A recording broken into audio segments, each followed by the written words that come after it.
تو امامت فقط لفظ نہیں ہے، فقط ٹائٹل نہیں ہے، فقط لقب نہیں ہے. جب اللہ کسی کو امام بناتا ہے اس کا مطلب کیا ہے کہ اس کو صاحب اختیار بنا رہا ہے، کچھ اختیار دے رہا ہے. امامت کوئی شوکیس میں رکھا ہوا ڈیکوریشن پیس نہیں ہے کہ امام تو بنا دیا لیکن کوئی اختیار نہیں ہو. جیسے پاکستان کے بہت سے منصب ہیں، منصب تو دے دیا لیکن کوئی اختیاری نہیں ہے.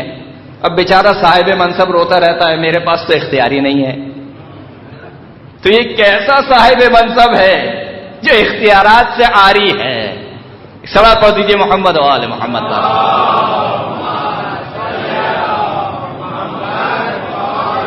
تو امامت کو اللہ جب کسی کو امام بناتا ہے تو اس کو صاحب اختیار بناتا ہے. وہ اختیار کیا ہے؟ بحار الانوار کی روایت ہے، جابر ابن عبداللہ انصاری امام زین العابدین علیہ الصلوۃ والسلام،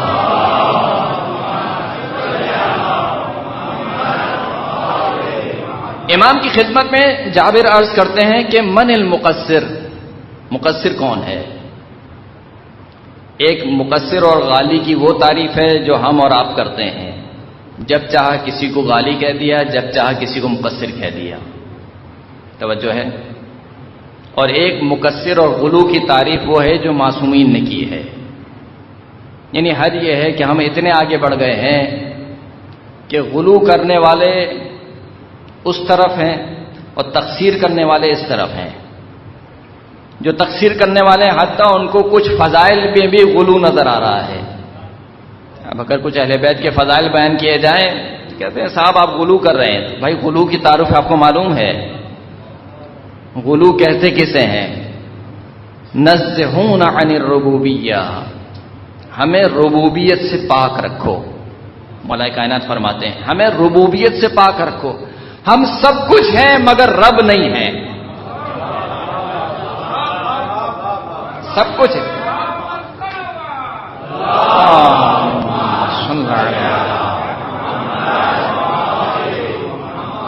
اچھا اب یہ تو ایک سمت ہو گئی. اب اس کے بعد آپ ہیں کیا؟ وَارْفَعُوا عَنَّا حُدُودَ الْبَشَرِيَّةِ، ربوبیت سے پاک رکھو اور اپنے جیسا بھی نہ سمجھو.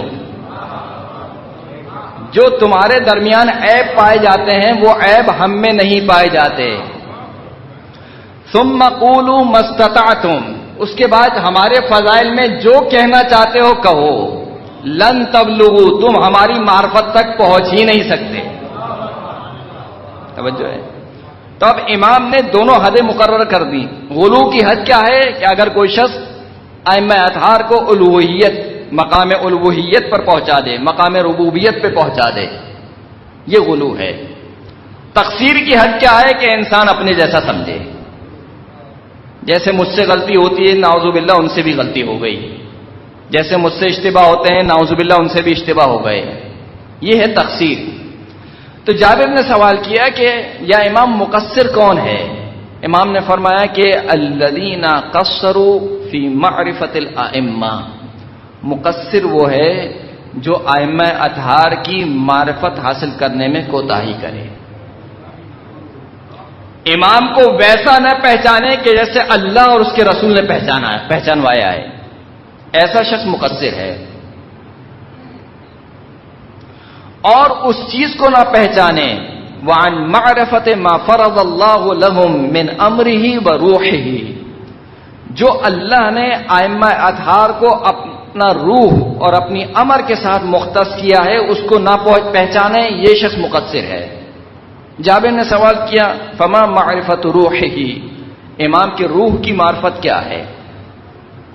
امام نے فرمایا کہ ان یعرف کل من خصہ اللہ تعالی بہذا الروح فقد فوض الیہ امرہ، یہ پہچانے کہ جس کو بھی اللہ نے اپنی اس روح کے ساتھ مختص کیا ہے، خاص روح کی بات ہو رہی ہے، بس اللہ نے اس کو اپنا امر تفویض کر دیا.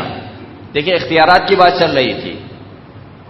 جس کو اللہ نے امام بنایا ہے اس کو اللہ اپنی روح کے ساتھ مختص کرتا ہے، اور جس کو اللہ روح کے ساتھ مختص کرتا ہے اس کو اللہ کچھ اختیارات دیتا ہے، اپنا امر تفویض کرتا ہے. گرچہ کہ تفویض کے معنی یہ نہیں ہے کہ بس اللہ نے تفویض کر دیا اب اللہ کچھ نہیں کر سکتا، نعوذ باللہ. یہ تفویض باطل ہے. تفویض کے معنی یہاں پہ یہ نہیں ہے. تفویض کے معنی کیا ہے؟ امام خود سمجھا رہے ہیں. فَيَخْلُقُ بِإِذْنِهِ، جب خدا امر تفویض کر دیتا ہے تو امام اللہ کے اذن سے خلق کر سکتا ہے. وَيُحْيِي بِإِذْنِهِ، اور اللہ کے اذن سے زندہ کر سکتا ہے. وَيَعْلَمُ الْغَيْرَ مَا فِي الضَّمَائِرِ، اور جو لوگوں کے دلوں میں ہے ان سب کو جانتا ہے. وَيَعْلَمُ مَا كَانَ وَمَا يَكُونُ إِلَى يَوْمِ الْقِيَامَةِ، اور جو کچھ ہو چکا ہے اور جو کچھ ہونے والا ہے قیامت تک اس کو بھی جانتا ہے. لیکن یہ سارے کام کس طریقے سے ہوتے ہیں؟ بِإِذْنِ، اللہ کے اذن سے، مستقل نہیں ہے، اللہ کے اذن سے. جس طریقے سے حضرت عیسیٰ کا قول قرآن مجید میں نقل ہوا، انی اخلق لکم من الطین کہیئۃ الطیر فانفخ فیہ فیکون طیرا باذن اللہ، میں مٹی سے ایک پرندے کی ہیئت بناتا ہوں، پرندے کا بدھ بناتا ہوں. فانفخ فیہ، پھر میں اسے پھونکتا ہوں. فیکون طیرا باذن اللہ، پھونکتا میں ہوں لیکن اللہ کے اذن سے وہ پرندہ بن جاتا ہے. یہ اختیار ہے عزیزان گرامی، یہ اختیار ہے. پھونکتے حضرت عیسیٰ ہے لیکن پرندہ بنتا ہے اللہ کے اذن سے. ٹھوکر علی ابن ابی طالب مارتے ہیں، زندہ ہوتا ہے اللہ کے حکم سے. توجہ ہے؟ تو نہ جانے کتنے ایسے معجزات ہیں ائمہ اطہار کی زندگی میں، لیکن سب کے سب باذن اللہ، سب کے سب باذن اللہ، اللہ کے اذن سے. اب ایک صاحب میں پڑھ رہا تھا، وہابی تھے، وہ کہنے لگے کہ شیعہ جو ہیں وہ کافر ہیں. کیوں کافر ہیں؟ کہ اس وجہ سے کیونکہ یہ اللہ کی صفات کو اپنے ائمہ پر منطبق کرتے ہیں، اس وجہ سے یہ کافر ہیں. تب قاعدہ کلیہ کیا مل گیا؟ جو اللہ کی صفات کو غیر اللہ پر منطبق کرے اس کا مطلب کیا ہے؟ وہ کافر ہے. ایسا ہی ہے یا نہیں ہے؟ تھوڑا تھوڑا میرے ساتھ بولیں گے. جو اللہ کی صفات کو اللہ کے علاوہ پر منطبق کرے وہ کیا ہے؟ کافر ہے. اب اللہ فرما رہا ہے قل اللہ مالک الملک، اے حبیب آپ کہہ دیجئے کہ اللہ ہے جو تمام ملکیت کا مالک ہے یا نہیں ہے؟ مالک کون ہے؟ اللہ ہے. اللہ کی صفت کیا ہے؟ مالک ہونا. اب اگر کوئی اللہ کی صفت کو منطبق کرے اور مسجد الحرام میں آپ جگہ جگہ پر یہ بورڈ دیکھیں، باب الملک عبد العزیز، باب الملک فہد، باب الملک فلاں، تو بھائی مالک تو اللہ تھا، یہ اتنے سارے مالک کہاں سے آ گئے؟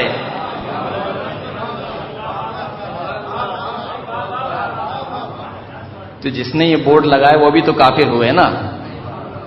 تو مکہ کی جو سرزمین ہے جس پہ مسجد الحرام ہے وہ تو بھری ہوئی ہے کفریہ سائن بورڈ سے، ہر دروازے پہ لکھا ہوا ہے. تو اللہ مالک الملک ہے، اللہ قادر ہے، قادر مطلق ہے، لیکن اتنا بیچارہ قادر مطلق بھی نہیں ہے کہ کسی کو کچھ دے نہ سکے. اب توجہ کیجیے گا اس جملے پر. اللہ اتنا بیچارہ قادر مطلق نہیں ہے کہ کسی کو کچھ دے بھی نہ سکے.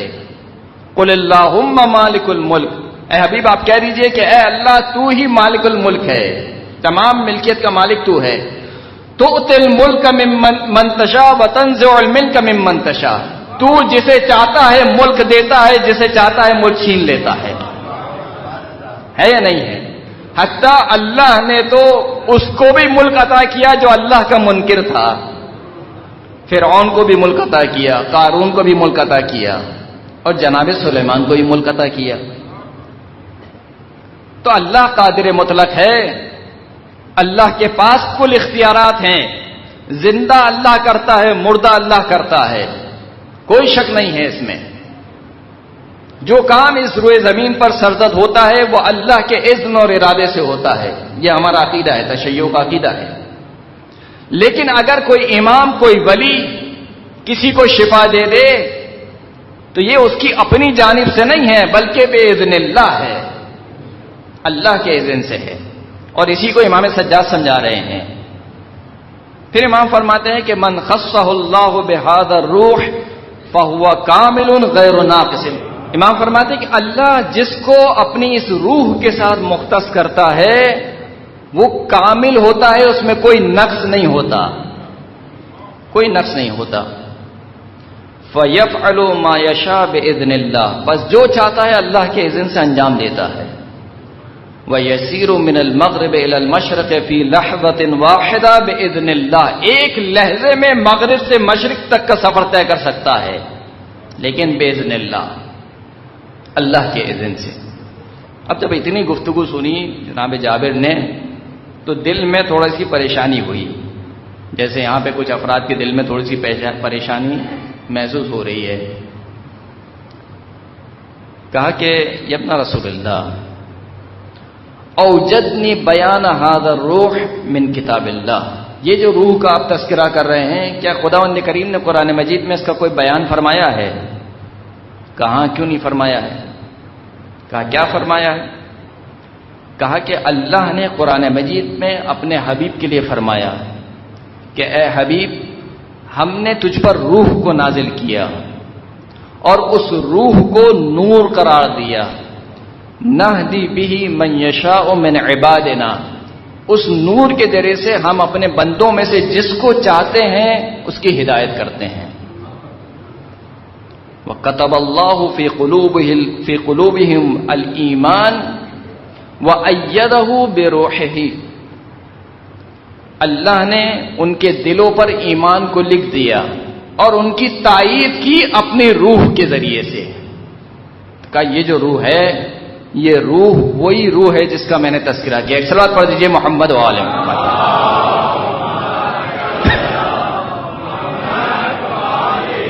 عزیزان گرامی، سیرت امام سجاد امام کو ویسے پہچانیے کہ جیسے اللہ اور اللہ کے رسول نے پہچانوایا ہے۔